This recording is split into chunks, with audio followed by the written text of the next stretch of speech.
noite.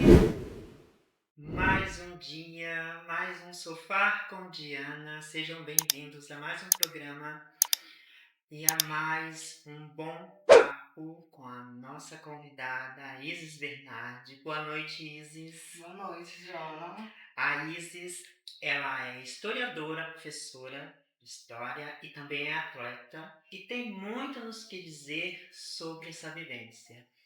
Isis, fale um pouco para nós. Vamos começar até agora, antes do que chegou a Isis. Antes, a tua trajetória. Antes, vamos começar pela tua trajetória. Você é da onde? Da onde você veio? Você é carioca? Você não é carioca?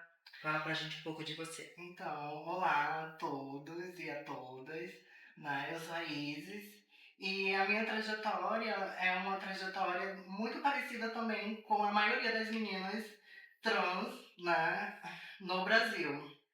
Eu nasci no interior do Amazonas, né, numa cidadezinha chamada Boca do Acre. Na época ali do final dos anos 90, né? E era um território ribeirinho, cercado pelo rio Purus e pelo rio Acre. Né? Uma população de 2.000 habitantes, na época, hoje já deve ser uma cidade de 20.000 habitantes, mas era uma cidade ribeirinha. Né? Então, a minha infância foi muito de uma criança brincando no espaço da floresta. Né? Então, dentro desse espaço, então, convivia com a pesca, porque os meus tios eram pescadores, né? Meu avô era pescador. E a minha avó e minha mãe vêm de uma tradição de lavar de ganho. O que é isso? Elas eram lavadeiras, né? Lavar roupas, assim, no rio, né? E também isso era uma profissão. Então, minha mãe teve várias profissões. Por exemplo, ela já foi vendedora, né? Já foi cozinheira, que é o que ela é hoje. Então foi uma infância muito na mata, muito próxima, muito ligada à natureza. Como chama a profissão que você falou? Lavadeira de ganho. Lavadeira de ganho. Uhum. Então seria lavar roupa pra fora? Sim, lavar E- roupa para patrão, patroa, né? sim, Porque sim. ia lavar na beira do rio. Então eu acompanhava muito, por Aí exemplo, você acompanhava. sim, acompanhava muito. Porque, assim, dos meus irmãos, eu era a mais nova, né? E os meus irmãos mais velhos, eles já acompanhavam os meus tios na pesca. Então, assim, tinha uma divisão de gênero, por exemplo, dentro desse território, né? Por exemplo, os homens iam para pescas e as mulheres ficavam em casa, cuidando dos afazeres, da casa e tudo mais. E como eu era uma criança pequena dos meus 3 irmãos, então eu estava muito, muito acompanhada nas tarefas femininas da minha mãe e da minha avó, que era na casa. Então eu gostava muito, por exemplo, de lavar louça, arear panela, né? Eu amava, tipo, porque tinha essa tradição no interior, e quem é do interior sabe, que as panelas têm que estar areadas, né? E arear, né? Brilhando. Então, Brilhando. esse era uma forma de dizer, estamos numa casa limpa, sabe? A gente pode ser humilde, pobre, mas a casa sempre tá limpa, né? Então tem essa questão com a limpeza. E você, vendo todo esse trabalho doméstico, aí você também fazia, ajudava a tua mãe, enquanto teus irmãos, você tem quantos irmãos? São 6 no total, eu sou a terceira. Você é a terceira. Uhum. Então você ficava mais com as meninas e com as mulheres, e ia pro rio e via toda aquela vivência de cuidar de uma casa, Isso teve alguma influência futuramente para a transição ou não? Então, essa percepção, né, de gênero, ela acontecia de forma muito natural. Então, eu estava fazendo coisas que uma criança, né, vai fazer, mas sem me dar conta que isso era de mulher ou era de homem. Né, eu estava ali ajudando minha mãe, né? E hoje em dia a gente pode até ter uma percepção de, por exemplo, cuidar das mulheres a afazeres domésticos é algo que todo mundo tem que fazer, né? Não é uma questão só de mulheres. Sim. Só que, então, na minha mente não tinha essa divisão, né? E aí, então, para mim, essa questão de gênero, de identificação, ela sempre foi muito natural, né? O que realmente começou a ser uma questão era a forma como eu me comportava. Né? Eu era uma criança muito feminina, né? Que hoje em dia a gente até brinca da criança viada. Então eu já era essa criança que performava muito feminilidade, que era muito pra frente. Né? E eu acho que isso fazia com que se criasse uma questão ali. E é inevitável, né? É tão natural nosso, né?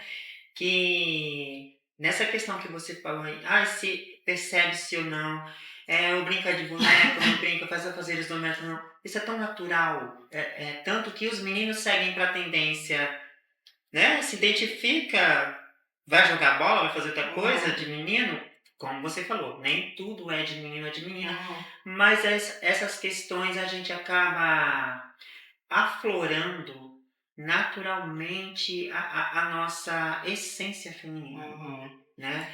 E, tipo assim, na questão que você era um menininho, vamos dizer, afeminado, né? Os teus irmãos, pais da família, entendiam isso? Tua mãe entendia isso? Ou isso não estava enraizada na cultura de vocês, por você ser diferente dos teus irmãos?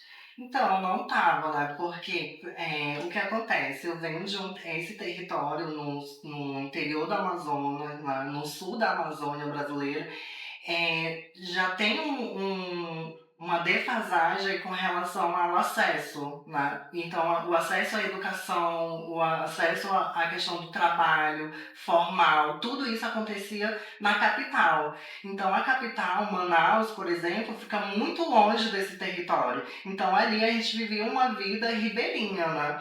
E aí eu fui para Manaus com 7 anos de idade. Então, dentro dessa vivência, não tinha questões relacionadas a isso. A única questão era quando eu expressava isso de uma forma que chamava atenção. Por exemplo, era na época, tocava muito a música do El Chan, né? E eu gostava muito de dançar.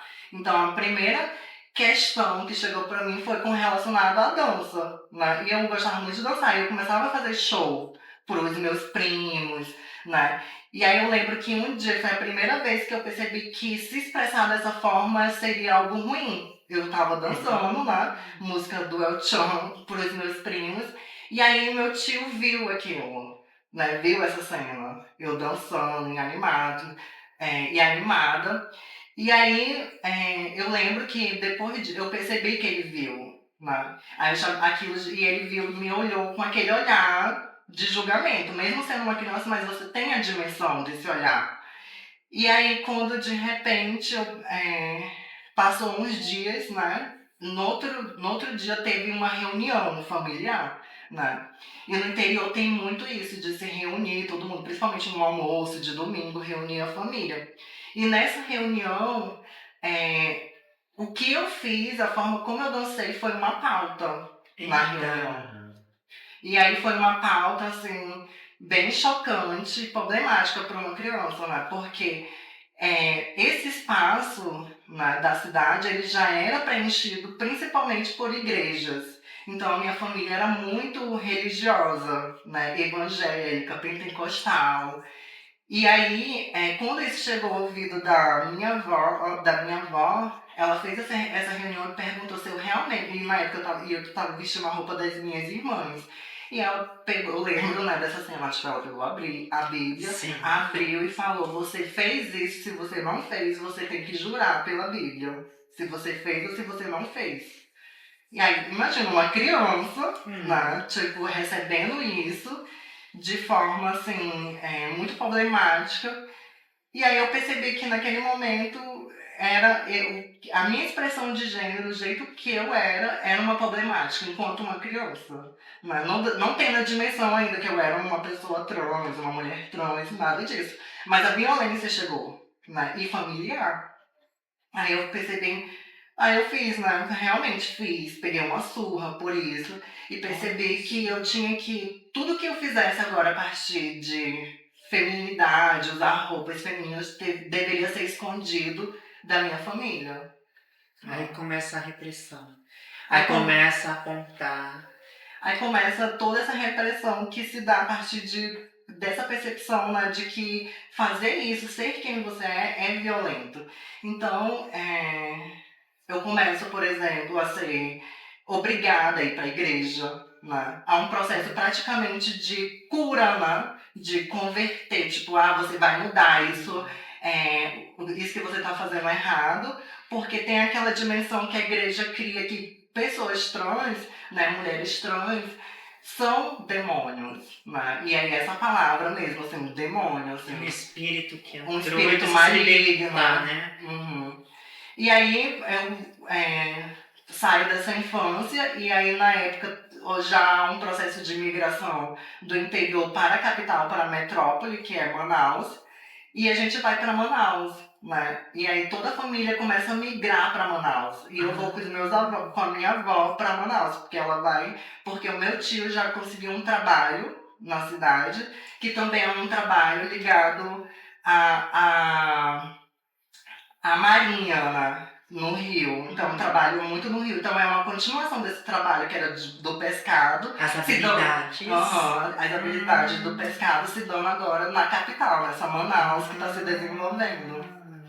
E aí a minha avó vai pra lá porque é pra ajudar o meu tio, né? Porque como é um trabalho que você viaja, passa 3 meses subindo o rio, descendo o rio, precisa ter alguém em casa, né? Cuidando da casa. Aí a minha avó vai pra ajudar meu tio. Aí na época que a minha avó tá indo, e a minha convivência foi muito com a minha avó, eu falo, gente, eu quero ir. Eu vou com ela. Né? Porque a minha mãe já tinha mais 2 crianças pra lidar, e mais meus outros 2 irmãos.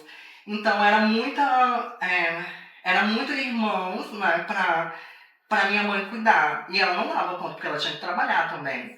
Então eu falei, não, eu quero ir. Aí eu lembro que eu fiz um escândalo, chorei. A minha avó falou, não, você vai. Aí eu fui. E aí é uma viagem de barco que dura praticamente 8 dias. Por 8, 9 dias. Uhum. 8 dias dentro de um barco. Dentro de um barco. No rio? Uhum. Subindo o rio até chegar em Manaus. Nossa, Isis, tem que vir de barco? Porque o território do Amazonas ele não tem estrada, né? Toda a divisão dele é feita por rios. Então a única forma de que você tem de chegar nas outras cidades é pelo rio. E aí vai dependendo de como tá o rio, se o rio tá cheio, né? Ou se o rio tá seco. Então se o rio tá seco, esse trajeto se estende muito mais. E aí nessa época, tipo, a gente tá falando ali dos anos 2001, 2003. Então, não tinha passagem de avião, era uma coisa surreal, ninguém nem sonhava com isso. Então, tudo era no rio, ir pelo rio. Gente, na Amazônia mesmo, né? Floresta, bem que você falou no começo. É floresta mesmo. Sim. O transporte era através do rio. Uhum. Como tem muitos lugares hoje ainda, né? Assim, Sim. né? E você vindo com a tua avó pra cá, e aí como foi essa diferença de local? E como foi? E aí? E aí essa pessoa, quando chegamos em Manaus, foi uma dimensão totalmente diferente, porque era uma cidade grande, né? Então estava saindo de uma cidade ribeirinha para uma metrópole, né? Que é uma cidade grande, ônibus, né? Muitas pessoas na Tudo cidade. que você não vivenciava. Tudo que eu não vivenciava. E era tudo que eu queria, né? Porque ali me permitia conhecer novas pessoas. Então, assim, eu sempre fui uma criança muito pra frente, nesse sentido de... Eu gostava de buscar coisas, né? Tipo, conhecimento. Então, nessa primeira parte que eu tive acesso à educação, que foi na creche, eu sempre fui uma criança muito rápida em aprender, que eu gostava muito de ler, consegui me alfabetizar, né? Mesmo tendo uma família onde não teve acesso à educação. E aí, quando chegou em Manaus, a primeira coisa que a minha avó fez foi me colocar numa escola, né? E a escola onde ela trabalhava, que a minha avó era merendeira, né, da escola, e eu estudava nessa escola. Então, assim, por mais que eu tinha acesso ali, o conhecimento, a educação, mas eu ainda era bloqueada, sabe? Nessa relação. Então, assim, o primeiro fundamental, né, o fundo que a gente chama de Fundamental 1, que é do primeiro ano, a quarta série, que hoje é o quinto ano, foi numa escola onde a minha avó trabalhava. Então eu conseguia buscar dentro da educação essa forma de tentar me conhecer, né? O tempo todo eu era uma criança que eu tentava ler, tentava estudar, eu queria pensar que a escola em algum momento iria fazer sentido para minha vida. Brilhante isso. Que bacana.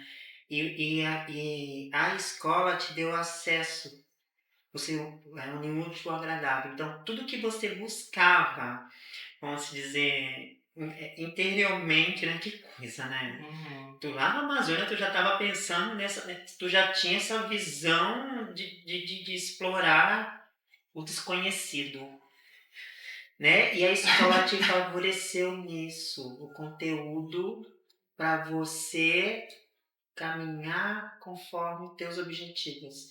Tipo, e quando você se identificou com esse local da educação, né, do aprender, buscando tuas questões, né? E aí você começou a estudar, a se informar. E como foi esse processo? Com quantos anos tu já estava lá? Eu cheguei em Manaus com 8 anos de idade. Aí eu fiquei em Manaus até os 18 anos, né? Então, foi um processo. Primeiro, essa escola onde a minha avó trabalhava e onde eu estudei do primeiro ano ao quinto ano, era uma escola de bairro, né? Então, assim, eu consegui ter acesso, né, à educação, conseguia correr atrás de estudar e tudo mais, mas eu não conseguia ainda me sentir uma pessoa livre dentro da escola, né? Porque a minha avó estava ali. Então, assim, tudo que eu poderia fazer, eu tinha que controlar o meu corpo, né? Porque a minha avó é muito religiosa, né? E ela sempre foi muito religiosa. E ela é religiosa da igreja pentecostal mesmo, sabe? Então, assim, nesse meio tempo, mesmo sendo uma criança, uma adolescente, havia muita repressão com relação à forma como eu me comportava dentro de casa, né? Eu lembro que muitas das vezes, tipo, eu conversava com... Então, eu precisava ser boa em alguma coisa, né? Pra fugir dessas opressões. Então, eu era boa estudando, minhas notas eram excelentes. Então, como minhas notas eram boas, então não tinha por que reclamar, né? Tipo, não tinham o que reclamar de mim. Então, até os meus 12 anos, meus 13 anos, eu fui obrigada a ir para a igreja, né? Então, eu tinha que ficar performando o tempo todo, porque eu era uma adolescente, uma criança vivendo a custódias dos meus avós. Então, como é que eu ia me rebelar? Né? Então, mesmo sabendo, mesmo já tendo esse conhecimento, me aproximando do conhecimento de quem eu poderia ser, né? E aí eu só fui ter essa dimensão mesmo no ensino médio, quando eu saio dessa escola do bairro e vou para uma escola do centro, que é uma escola de reconhecida, uma escola pública boa, né? Porque geralmente as escolas públicas boas estão localizadas no centro da cidade. Sim. E aí quando eu vou para essa escola do centro, que é uma escola que já não tem mais a minha avó trabalhando, que é uma escola Já não tem mais aquela figura repressora. que vai controlar os meus comportamentos, meus desejos, né, os meus trejeitos. Então, quando já não tem isso, eu estou no centro da cidade, é uma escola que é próxima ao Teatro Amazonas, que é uma referência também com relação a questões de encontros. E muita gente se encontrava. Então, muitas vezes, né, é esse período que eu começo a ser mais rebelde, assim. E mais rebelde e ao mesmo tempo buscando conhecimento, né? Porque eu tô fora desse espaço da casa.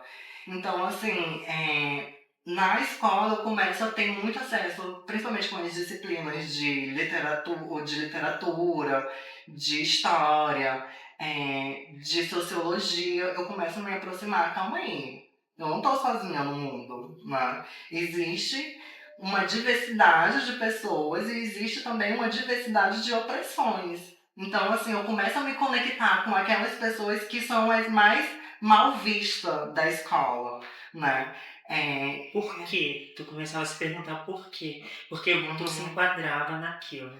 E aí, assim, aí, tipo, essas pessoas, né, eu ia me perceber que eu consegui andar em todas as tribos. Então, por ser boa nas disciplinas de humanas, né? Que eu não era muito boa nas disciplinas de exatas. Mas aí eu já tinha uns amigos, né? Amigos gays que já eram bons em exatas. Né? E aí então a gente conseguia trocar isso. Ah, quando é prova de humanas em dupla, eu faço. Quando for prova de matemática, você faz. E a gente ia se conectando, né? E fugindo das opressões mesmo da escola também, porque a escola também começou a ser muito opressora também com relação quando a gente começa a se identificar, né? E ainda não tinha feito a minha transição, eu só era feminada, né? Então ainda não tinha feito a minha transição, mas eu já percebi amigas minhas que estavam fazendo transição sendo chacota na escola, né? E sendo expulsa da escola, né? E aí eu falo, gente, eu não quero largar a escola por conta das violências. E aí é nesse momento que o esporte entra na minha vida. Porque além de gostar de estudar, de frequentar a biblioteca, eu sempre fui muito agitada. Então começa a ter um projeto social de vôlei na escola. E aí esse esporte era um esporte onde eu conseguia se reunir com os outros meninos lá, os meninos gays, onde as trans conseguiam performar. Então era um espaço onde a gente dominava. E eu achava aquilo incrível, assim. Ai, a gente tá na quadra. Libertador. E aí eu já ia treinar, eu já ia jogar de shortinho, sabe? Já colocava um cropped. Então aqui, de leve. Então aqui, e além de ser um lugar de expressão do meu gênero, era um lugar onde eu me destacava. Eu era boa naquilo, né? Fazendo aquilo, jogando. E aí eu começo a mudar a visão, por exemplo, da escola, porque a escola começa a entender, calma aí, essa pessoa vai representar a gente nos jogos. Né? Então começa a ganhar admiração dos professores, né? Do diretor. Então a escola, eu começo a ter uma popularidade por causa do esporte. Então assim, o esporte foi extremamente importante para mim, porque ele me deu esse lugar de protagonismo, sabe? E aí começam a entrar essas questões, porque eu estava saindo de um lugar onde eu era muito boa, eu gostava de estar, as pessoas me adoravam me ver jogando, e aí eu começo a pensar na possibilidade, eu posso ser uma profissional nisso, eu posso ser uma profissional nisso. Aí eu já me dou conta de uma outra realidade que é o esporte profissional, ganhar dinheiro com isso, dentro do estado, do Amazonas e tudo mais, seria também outra barreira. Né? E aí eu começo a perceber isso, né? Que na profissionalização, as pessoas que eram chamadas os meninos, na época, né, que eram chamadas os meninos, que eram masculinos, heterossexuais. Tinha tido aquele modelo, né? E aí eu me perguntava, mas por que eu não estou? Porque boa eu sou e eu tenho um reconhecimento, as pessoas reconhecem isso, mas era sempre, tá faltando alguma coisa. Mas esse faltar alguma coisa, a gente sabia no fundo o que era, né? E aí eu começo a entender, eu começo a me decepcionar com isso, falo, não, vou entrar na universidade, né? E eu vou entrar na universidade e vou atrás, assim, daquilo que eu acredito, e na universidade e a universidade pública vai ser esse espaço. E aí eu lembro, eu estudei pro vestibular, mas na época eu consegui entrar na universidade privada, né? Mas eu queria mais pensar, eu queria já estava com 18 anos, então era hora de sair de casa, viver quem eu era e tchau, né? Coragem. E para viver, né, tudo isso. E a coragem também. E aí eu passei no vestibular da Universidade Federal do Rio de Janeiro, UFAM, inclusive eu amo. Parabéns. E aí eu passei em filosofia, né? E na época, quando eu entrei na universidade, já tinha 2 meninas trans na universidade. Né? Filosofia. Em filosofia. E aí, na época, já tinha 2 meninas lá. Aí já tava uma movimentação. E era um espaço muito diferente da escola, porque se havia uma questão coletiva pelas lutas por direitos, né? E aí eu começo a perceber isso, que, gente, eu quero lutar com essas pessoas. Então, assim, as lutas, né, que eu vinha pensando de questões de identidade, que era algo que me atravessava individualmente, eu começo a perceber isso, que essas opressões elas vão se dando de formas coletivas, né? Então, por exemplo, eu começo a ver mais pessoas negras na universidade, né? Eu começo a ver mais mulheres na universidade, mais pessoas pobres na universidade. Então, um processo também de universalização do ensino. Então, é nesse momento que a gente começa a tensionar os conhecimentos da universidade, né? E quais eram os corpos que estavam ocupando esse espaço. E começar a defender essa causa num grupo. Né? Isso. Daqui a pouquinho a gente volta, vamos tomar aguinha, voltaremos com esse assunto que está maravilhoso. Alô, ouvintes da Rádio Tropical Web Brasil. O meu nome é Vanessa Navarro, eu sou advogada, eu vivo em Portugal e eu vim aqui oferecer para vocês os nossos serviços advocatícios. Nós trabalhamos ajudando investidores e empresários que queiram trazer a sua empresa para Portugal através do visto Gold. Essas pessoas podem fazer investimento em fundos e nós tratamos de todo o processo para a obtenção do visto Gold, inclusive para a sua família, esposa, filhos que queiram vir viver em Portugal, ou se não quiserem viver, que se quiserem apenas investir em Portugal, na compra de imóveis, na construção, restauração, remodelação de imóveis. O nosso escritório conta com parceria de empresas de engenharia, consultores imobiliários e toda a equipe necessária, inclusive pessoas intermediárias de crédito em bancos, pessoas que podem conseguir financiamento para vocês. Então nós tratamos de todo o processo. Contem conosco, inclusive para obter a nacionalidade portuguesa, tá? E sigam o nosso perfil no Instagram, LinkedIn e Facebook, VM Advocacia PT. Obrigada.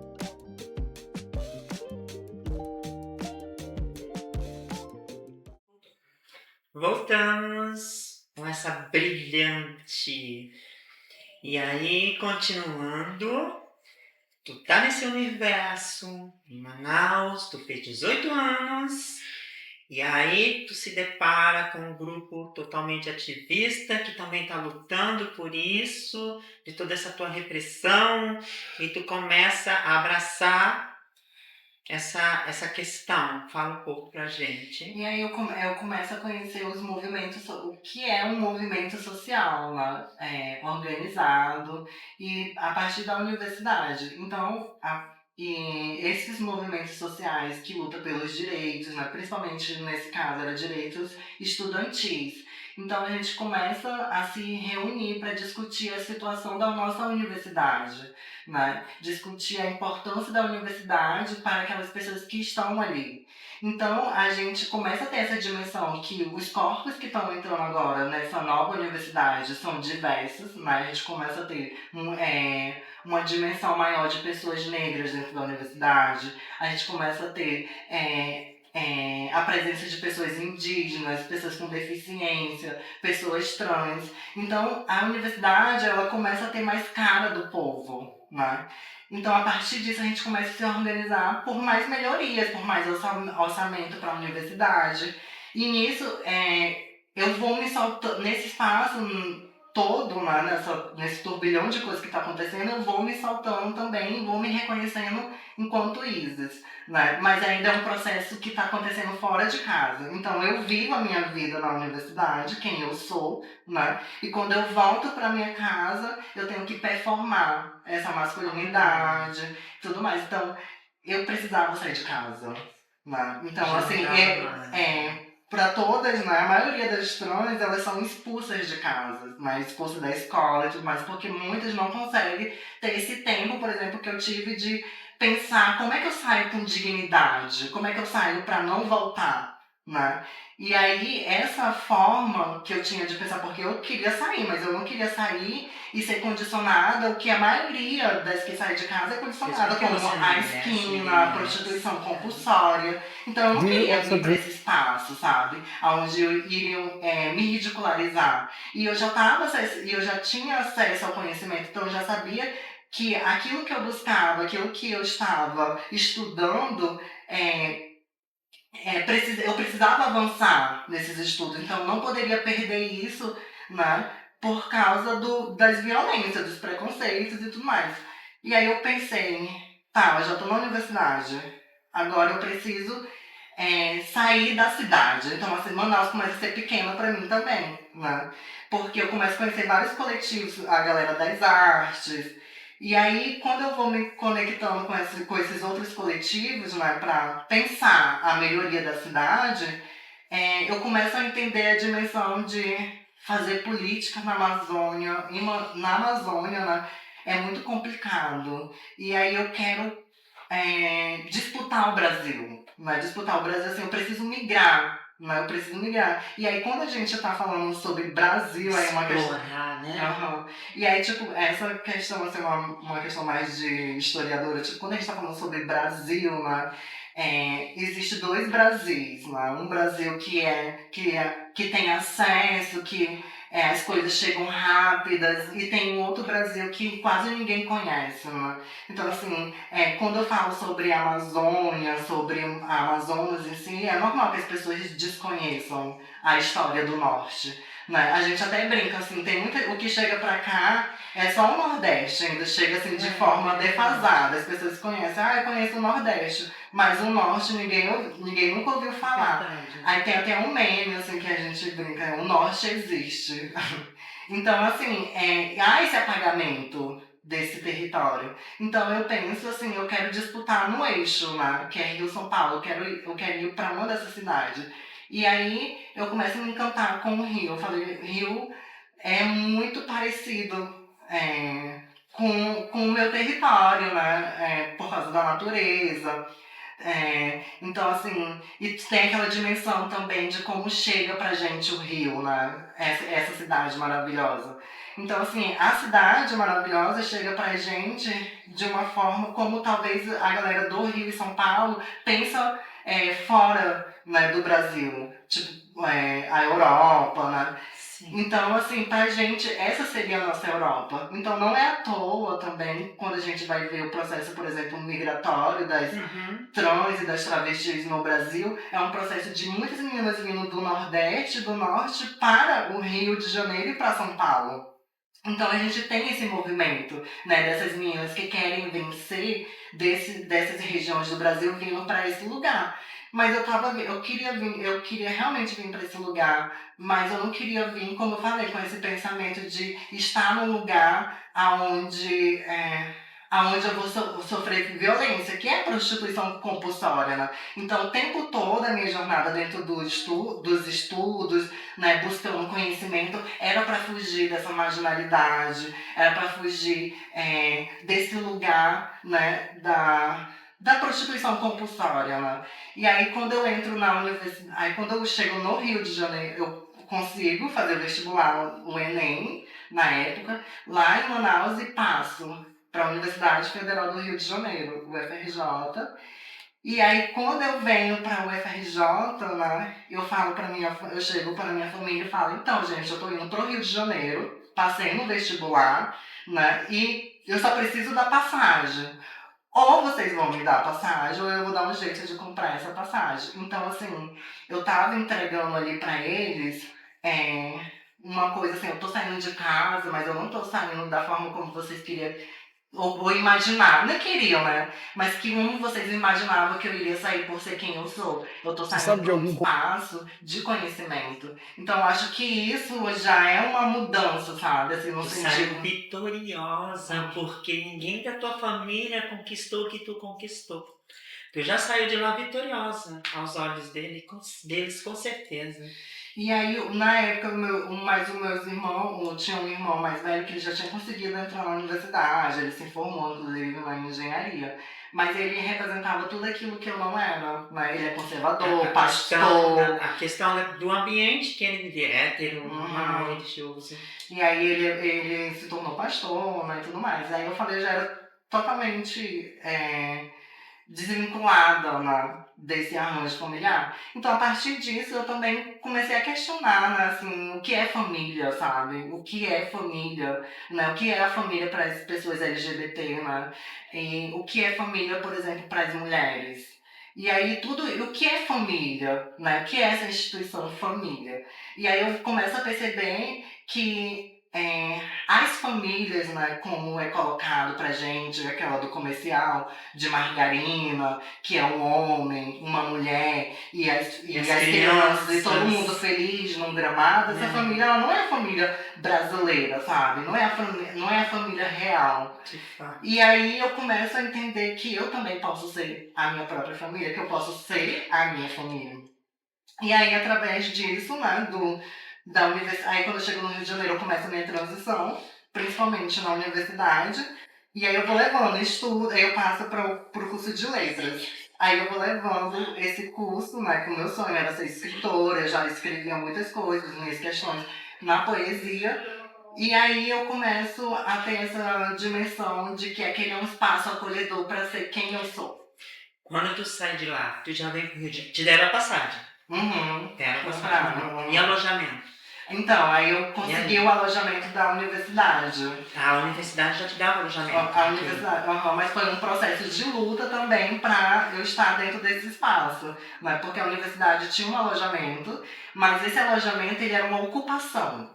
Né? E o que é uma ocupação? O que é uma ocupação? Então, a ocupação é um prédio que não tem condições de abrigar ninguém ali, mas as pessoas vão lá e ocupam esses prédios. Né? E aí, a partir do momento que as pessoas ocupam esses prédios porque elas precisam de moradia, começam a reivindicar que a universidade agora precisa reformar esse prédio. Então, eu estava vivendo uma ocupação dentro da universidade, né, de alunos que eram daquela universidade e que precisavam de moradia, né, que vieram de outros estados. Maria, olha só então. Então quer dizer que você veio junto com mais alunos, mais pessoas da tua idade, buscando estudar e tudo mais, então vocês ocuparam, como o pessoal ocupa, como as famílias ocupam uma moradia. Sim. Olha, eu não sabia que tinha isso na questão de estudantil. De estudantil, Sim. não. Sim. Tem ocupação estudantil também? Sim, a gente teve, por exemplo, um marco, né, de ocupações no período, acho que foi do governo Temer, que se espalhou no Brasil todo, as ocupações, onde vários alunos ocuparam as escolas, né, e as universidades e fecharam aquele espaço pedindo por melhorias, né, melhorias estudantis e educacionais. Mas nesse caso era uma questão de permanência na universidade, porque a gente tinha passado, né, a maioria dos alunos ali eram alunos pobres, vindo das periferias das grandes cidades, de outros estados, e precisavam, além de estar na universidade, precisam se manter na universidade. Né? Então, como é que a gente se mantém dentro da universidade? Com moradia, com acesso à alimentação, com transporte. Né? Então, são várias formas de que você tem de políticas estudantis que são assistencialistas, né, para fazer com que esses estudantes se mantenham na universidade. Então, eu percebia que eu vinha de fora, né, e aí eu precisava ocupar esse espaço, estar nesse espaço para poder conseguir meu direito de permanecer na universidade, até eu conseguir me estabilizar, né, no meu curso. Aí eu venho, consigo me estabilizar, né, o prédio vai pegar... acontece um incêndio no prédio. Aí a universidade é responsabilizada a ter que pagar uma bolsa para todos esses alunos para poderem terem como se manter na universidade. E aí é assim que eu venho morar no centro, morar no centro. Olha que coisa interessante, né? A questão social. Enquanto famílias com seus filhos lutam para sobreviver e ocupam esses espaços, os alunos também lutam para se manter na faculdade, briga pela mesma questão, pela mesma questão de sobrevivência, né? E como foi... E aos olhos da faculdade, aos olhos da gestão da faculdade, esses locais, eles são bem vistos ou não? Como você falou aí, a faculdade deu uma renda para vocês se manter? Como que foi? Então, o que acontece lá? A universidade pública no Brasil, ela, durante muito tempo, isso envolve também um processo de como a educação, né, foi construída no nosso país. As universidades lá no século XX foram construídas para as pessoas, para os nobres, né? Então, para gente que tinha dinheiro. Então, essa galera tinha dinheiro e acessava a universidade. Com as políticas de cotas, né, que a gente vai começar a questionar esse espaço da universidade como um espaço para todos, um conhecimento para todos. Né, porque a educação para pobre parece que era apenas a educação para o trabalho. Né, não é a educação que emancipa, a educação crítica, né, a educação que é transformadora e que é libertadora. Né. E aí, o que acontece? Quando a gente começa a questionar esse espaço, né, da universidade pública, a gente começa a perceber que ele é um lugar que a gente vai permanecer. Né? E que a gente vai permanecer. Então, as pessoas, por exemplo, que estavam acostumadas a ir para esse espaço e não ver travesti, intelectual, não estava preocupada, né, a ver mulheres negras debatendo sobre o trabalho, sobre a lógica do trabalho, falando sobre questões raciais. Né? Então, isso há um abalo, né? Há um abalo dessa galera que acessavam a universidade porque estudaram nos melhores colégios, né? Caríssimos. E assim, então, se deparam e com começam a esse se deparar grupo que pessoas são essas. Dividindo o mesmo espaço. O mesmo espaço. E aí começa a ter essas disputas de conhecimento, né? E aí eu acho que esse é um dos maiores marcos, assim, como a gente começa a ter no nosso país, né? Porque, assim, quando a gente vai ver a trajetória, por exemplo, de pessoas trans dentro da educação, é uma trajetória de exclusão. Né? Mulheres trans são expulsas das escolas. E aí eu trouxe até o livro que vai falar muito sobre isso, né? Da Maria Clara. Nossa, mostra o livro. Da Maria Clara Araújo. Nossa, pessoal. E aonde encontra o livro? Eu acho que está vendendo na Amazon, tem na Amazon. Pedagogias das Travestis. Pedagogia das Travestilidades. Olha que bacana. Aqui a Maria formativo, tipo, a Maria Clara. Ela é uma pedagoga, agora ela está doutorando. E ela inclusive tem uma trajetória que, antes de eu entrar na universidade, né, ela foi uma das referências para mim, porque ela foi uma das primeiras a entrar na universidade pública, lá na Universidade Federal de Pernambuco, a UFPE.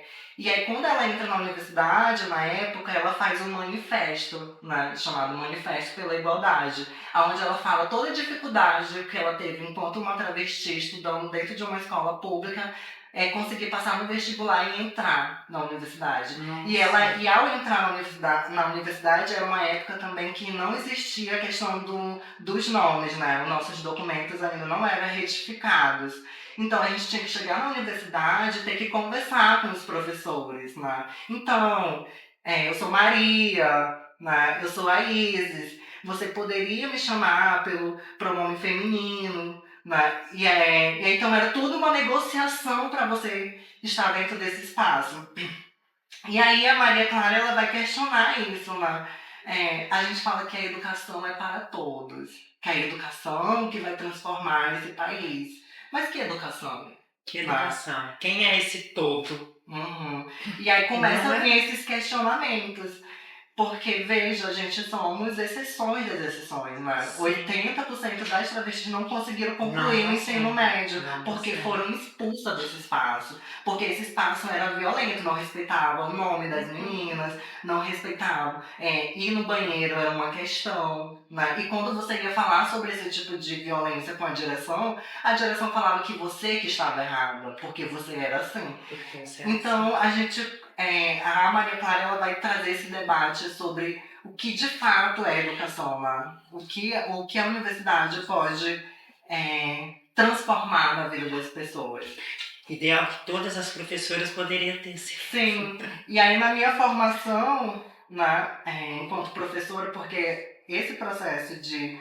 Eu entro, né, e aí começo a ter essa percepção da licenciatura, de começar a estudar os teóricos da educação, percebo, eu tenho que ir para a sala de aula, né? Aí começa a vir toda uma questão. Então veio você querer informar também. Aí já o teu propósito de atleta, tu deu um tempo então nessa época. Sim. Tô percebendo aí que tu deu um tempo nessa Sim, época, deu o um propósito de tempo. atleta. E você queria externar isso, essa condição. Eu queria, tu veio para abraçar essa causa e começou a ser um militante. É isso? Sim, eu acho assim que todas nós, né, assim, quando a gente entra em determinado espaço, e os espaços formais, né, todos os espaços formais a gente já é uma militante, né? Então, assim, você construindo esse programa, isso já é uma militância, sabe? Quando a gente circula durante o dia na cidade, quando a gente vai no nosso fazer o nosso mercado, né? Quando a gente transita na cidade para fazer uma academia, quando a gente vai pagar uma conta, quando a gente vai ao shopping. Então, circular na cidade, né? Ter acesso à cidade, isso já é uma militância. Por quê? Porque o imaginário que foi criado, né, ao longo dos anos das travestis no Brasil é que eram figuras da noite, figuras marginalizadas, né? Figuras que você só ia ver se fosse de dia ou no processo da televisão de forma caricata, né? Não discutindo o Brasil, não discutindo educação, não discutindo acesso ao lazer. Então, quando a gente começa a ocupar esses espaços, que é um processo natural, assim, todas as pessoas deveriam ter acesso à cidade, né? E aí a gente está falando de um grupo específico de pessoas onde 90% está na mesma ocupação, né? Então, quando a gente começa a ter médicas, advogadas, apresentadoras, professoras, a gente começa a fazer uma ruptura social que ela se dá a partir do convívio, né? Eu acho que as pessoas, no geral, elas não convivem ou não conviveram com mulheres trans e travestis. E aí agora, nesse nosso tempo, está sendo a oportunidade de elas conviverem com a gente no trabalho, sabe? Então eu acho que isso já é uma militância. Por mais que a gente não queira ser ativista, né? Mas o nosso corpo, ele ocupa esse espaço. Porque ele chega primeiro. Já impõe, né?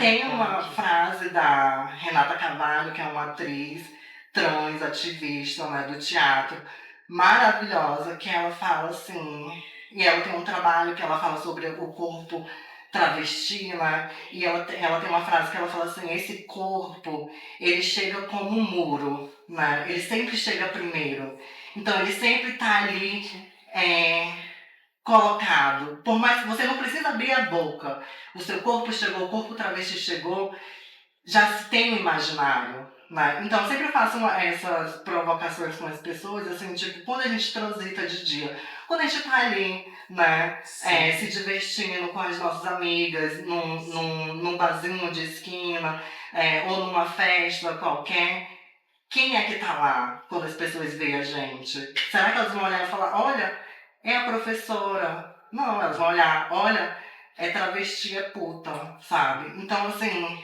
existe esse imaginário. E esse imaginário a gente só vai desconstruir ele a partir quando a gente acessa o mercado formal, sabe, no Brasil. E eu acho que isso está sendo um processo que a gente está fazendo, sabe? Conseguiremos. Voltamos daqui a pouquinho. Olá, eu sou a Carla Cis.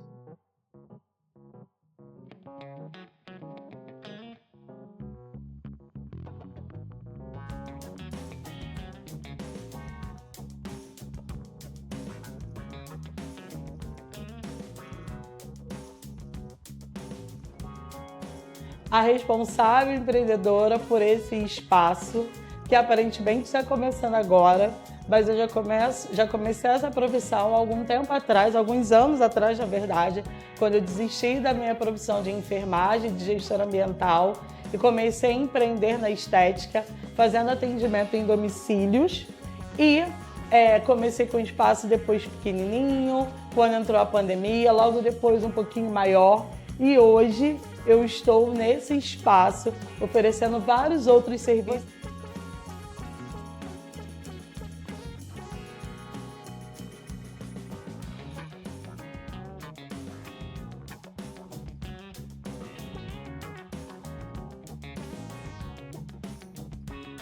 Você chegando aqui vai encontrar New Design para fazer as suas unhas, pé e mão.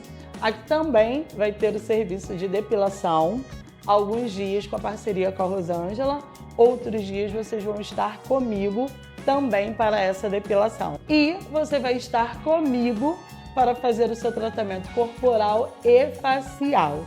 Então sejam bem-vindos ao Estúdio Estética Carla C.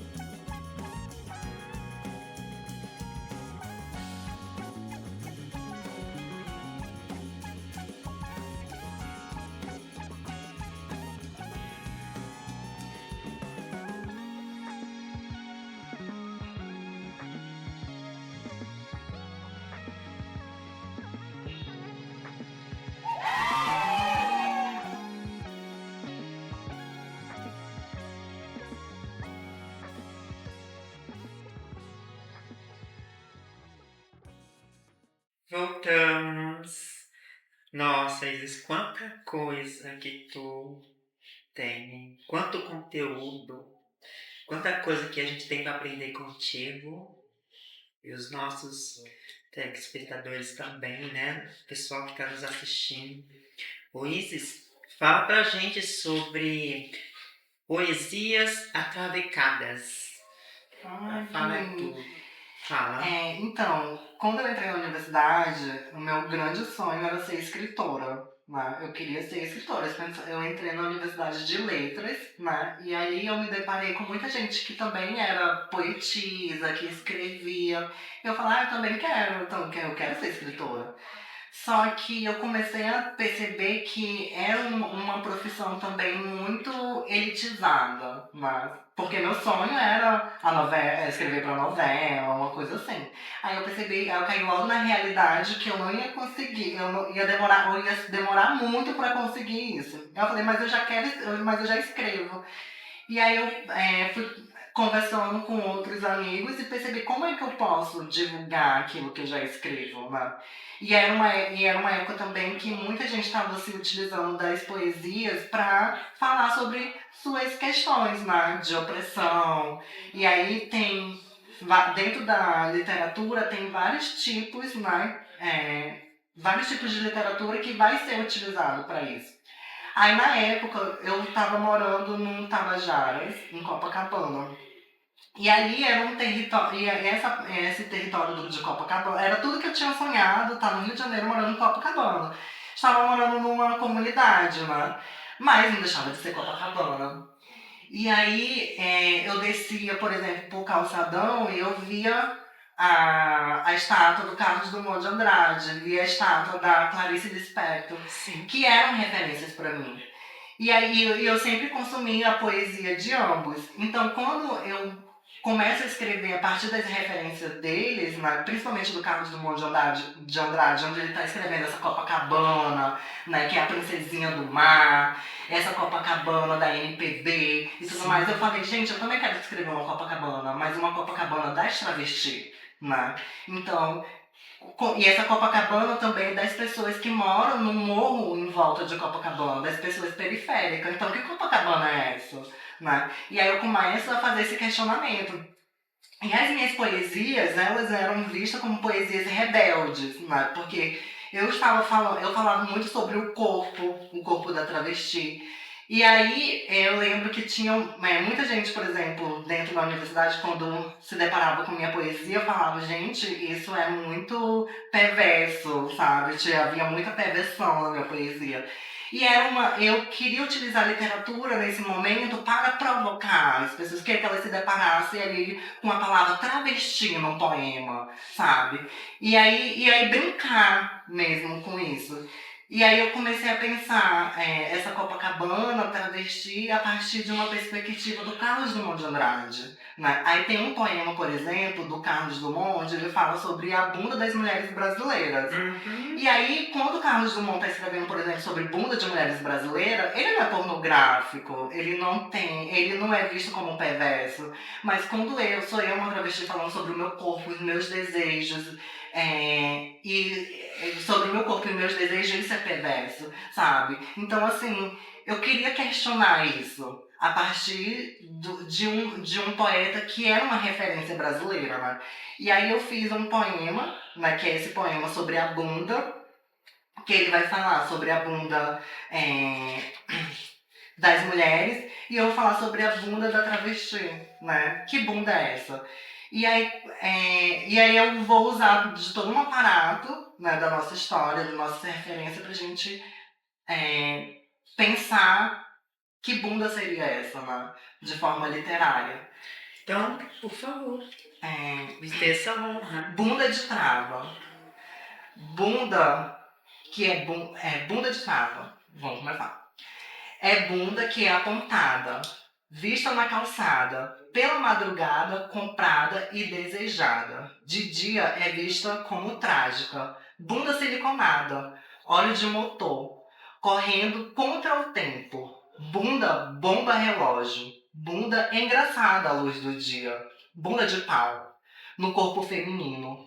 Bunda que é bunda de trava. Bunda que luta, bunda de memória, bunda clandestina, bunda furada por algumas agulhas que penetram e faz a ilusão da dor de montar o próprio corpo, o corpo padrão. Bunda que é bunda de trava, bunda que anda armada. Bunda que é bunda só pode ser bunda de trava. Parabéns, Isis. Uau! Ai, agora eu me empolguei, eu queria declamar Por outra. favor, fique à vontade. Que esse é mais... Fique à vontade. Que questão Esse maravilhosa. também fala sobre essa questão de Copacabana. Sim, né? o corpo como né? Como E esse desejo, né? Como... Esse da bunda, né? Tipo, eu pego essa referência, como eu falei, do Carlos Sim. Drummond, mas eu tô falando sobre a história das travestis, por Sim, exemplo, sim. que usaram silicone industrial para montar o seu né? corpo. Que antecede a nossa geração, E né? que tem a ver com a nossa história, né? Porque... Tudo é as percussões. Sim, e porque, tipo, além de estar na prostituição, que a prostituição ela não aceita qualquer corpo, né? Ela não a prostituição compulsória, ela pede um tipo de corpo para ser consumido. Então, muitos travestis vão ter que se submeter ao silicone industrial, né? Então, assim, eu queria falar sobre essa bunda, sabe? Essa questão de ter que montar um corpo para estar ali, para chegar. Para chegar naquilo que é aceitável para, né? Sim, e assim, e por causa disso, né, hoje, assim, a gente, quando a gente está falando sobre categorias de pessoas, muitas das vezes a gente tenta categorizar essas pessoas como uma figura única, né, tipo, a travesti como uma coisa única, sabe? E aí a gente começa a entender que existe uma diversidade de nós, sabe? Por exemplo, eu mesma, né? Eu estou num espaço vivendo dentro do Rio de Janeiro, mas eu vim de uma realidade completamente diferente, por exemplo, das meninas que nasceram aqui no Complexo da Maré, em Caxias, que vão ter uma realidade, uma visão de travestilidade totalmente diferente da minha, que teve acesso a esse espaço da educação. Então, assim, existe diversidade dentro do nosso meio, né? Sim. E aí esse lugar também de pensar, porque uma conseguiu entrar naquele espaço, ver isso enquanto algo, mérito individual, também é muito problemático, sabe? Porque eu tive que criar várias artimanhas né?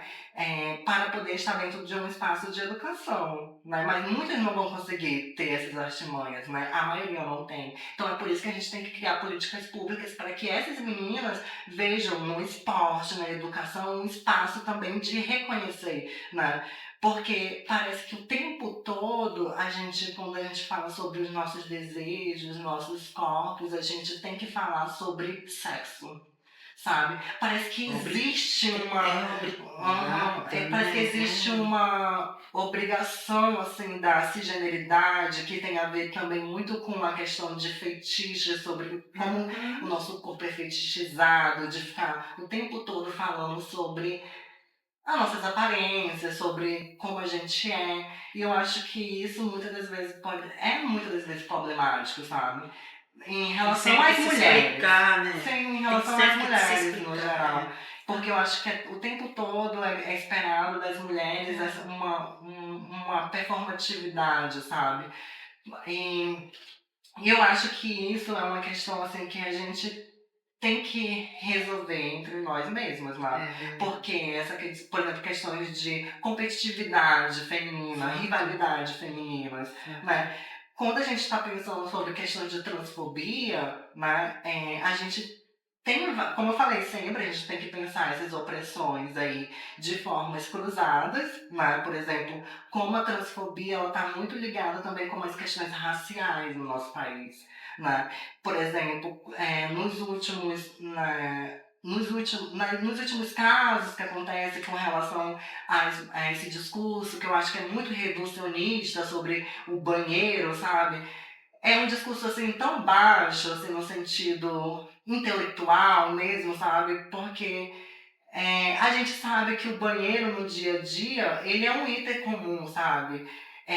E nesse item comum não há nenhum dado estatístico, por exemplo, de mulheres trans violentando mulheres cis dentro desse espaço. E que os homens desse país, eles não precisam se vestir de mulher, usar acessórios femininos. Pelo contrário, eles odeiam o feminino. Homem que agride mulher, que bate mulher, que mata as mulheres, odeiam o feminino, né? Tanto que a gente tem os dados estatísticos que a maioria, né, dos homens que matam mulheres são maridos, né? Estão em relacionamentos.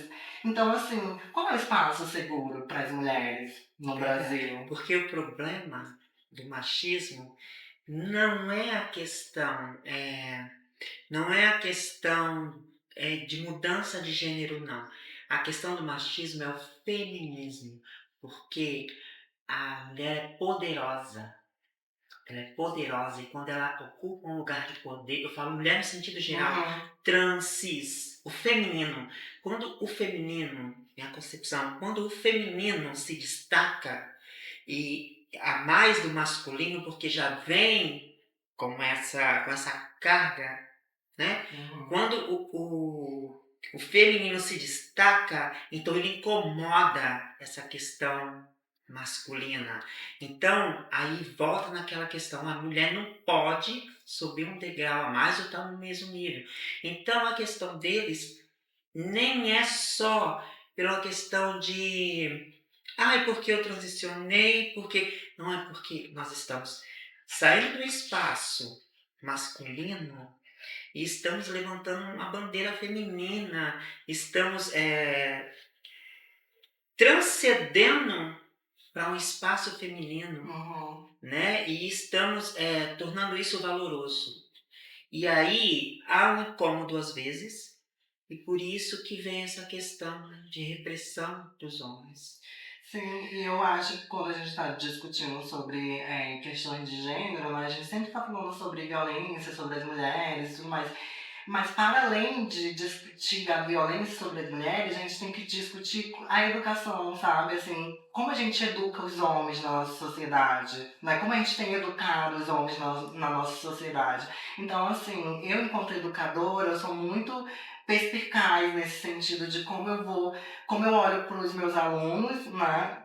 Meninas e meninas, para ela não reproduzir tipos de violência, sabe? Mesmo que elas não sejam perceptíveis. Por exemplo, uma coisa que é muito simbólica, assim, que se dá porque a gente pensa que é natural. Uma professora trans em sala de aula, bacana. Fala sobre isso. Então já há já há esse movimento lá. Eu entro dentro daquele espaço e os adolescentes, eles. Porque as pessoas têm essa ideia do imaginário que eu já falei, mas estar na sala de aula, eu estou ali para discutir o currículo, eu estou ali para discutir os conteúdos.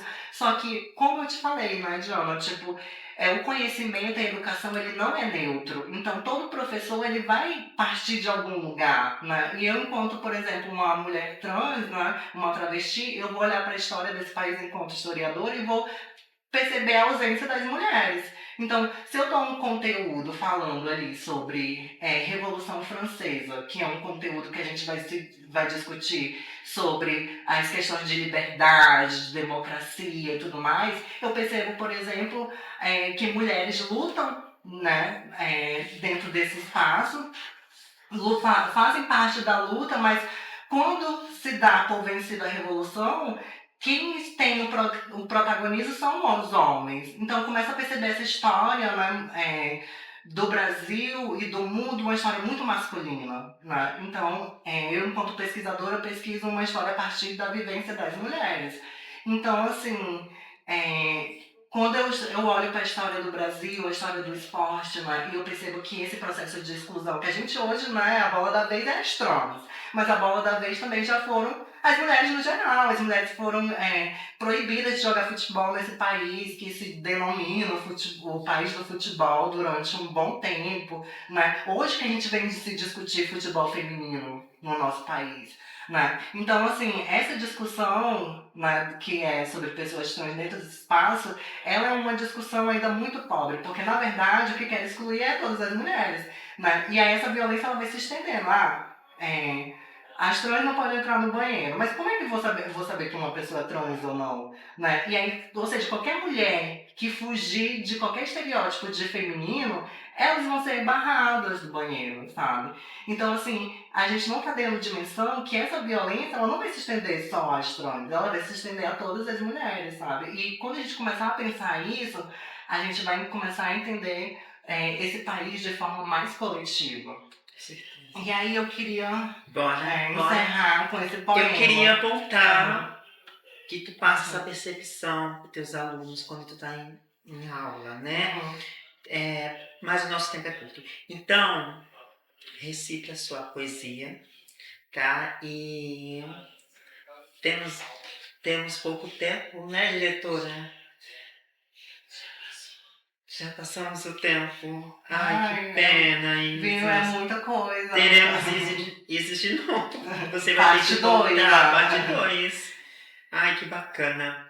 Muito obrigada por tua presença. Muito obrigada, que pena. Foi incrível, Diana. Olha, aqui o sofá com Diana é teu também, tá? Não é só de Diana, não. É de todas nós. Muito importante, eu falo assim, até para os professores, sabe? A gente sair do espaço só da sala de aula e a gente ocupar também outros espaços. Eu acho que todos os espaços são pedagógicos, sabe? De como a gente pode aprender uma com a outra. Com certeza. E aí eu queria deixar esse último poemazinho, mas agradecendo muito essa oportunidade, né? Para as professoras, né? Para as novas que vão vir, para as que já estavam aí e nunca puderam sonhar com essa possibilidade, sabe? De um encontro de uma apresentadora tão maravilhosa com uma professora, né? Discutindo sobre o Brasil, discutindo sobre as nossas histórias, como isso se conecta de forma coletiva. E é isso, só te agradecer. E aqui a gente tá fazendo a diferença, graças a Deus. Né? E aí eu queria fechar com... Deixa eu ver um poema assim. Tá. Esse é um poema incrível. Que vai falar sobre o meu rio, né? O rio que eu fui criada. Que é o Rio Purus. Não é o Rio de Janeiro, tá, gente? Foi o Rio Purus, lá no sulzinho da Amazônia. Cicatrizes. Rio barrento. Água quente e calma, verde e vento, pássaros e ritmo, o outro lado, vida e solidão, eu de terras roubadas, filha de pescador, rata de mato, cria de estradas hip-raps, becos e vielas, mapoas de cabelos e cachoeiras. Caio pro caos da cidade grande, minha gira cantando, voa menina do igarapé. Água cristalina, divina, deusa dos sóis, só, descobriu-se mais em mares de água salgada. Consigo uma flecha, uma ferramenta, uma navalha. É terrorismo no eixo. Por isso, gritaram-lhe puta, gritaram-lhe invasora, gritaram-lhe traveco, gritaram-lhe alguns dias. A rebelião do corpo marcado segue viva no país campeão, bebendo de livros e chupando letras, de um lugar que queriam lhe ver com a boca no pau, sem moral, sendo marginal, reivindicando dignidade, cantando Arô das reparações e fazendo o improvável acontecer. O corpo de pé, inteligente e sagaz de uma mulher de destino, de lugar e de história. Parabéns, Isis. Muito obrigada. Você é Obrigada. deslumbrante, deslumbrante. Pessoal, aqui ficamos com mais um programa sobre Arco de Ana. Obrigada por estarem aqui conosco até agora.